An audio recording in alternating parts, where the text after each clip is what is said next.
Sa detalye sa ato mga balita, opisyal na nga milingkod isip Vice Mayor ang apo ni kanhi President Rodrigo Duterte nga anak ni Davao City 1st District Congressman Paulo Duterte nga si Rodrigo Rigo Duterte II karong unang adlaw sa sesyon sa sangguniang panlungsod karong adlaw Hulyo 1, 2025.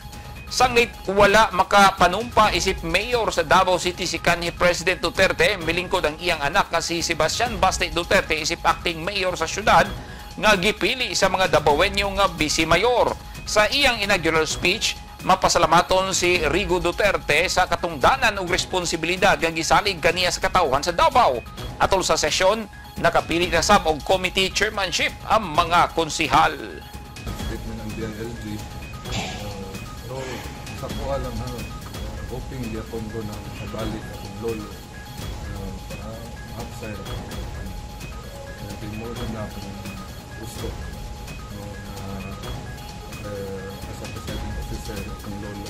Ay si Titlas na ako, akong lolo ng mayor. So karon, so, ano ka-expect ng mga Davaoenyo with your leadership sa City Council?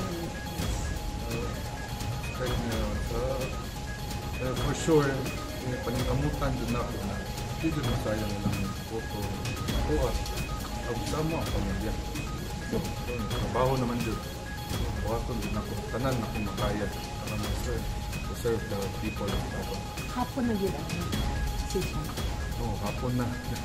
May ipamatahan naman ko, pero punta ba, hapon.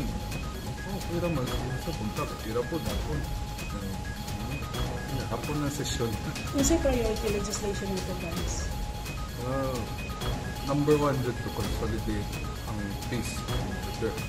O, ang akong mga plataforma, itong niyaging election, itong healthcare system, education, housing, mo din akong priority.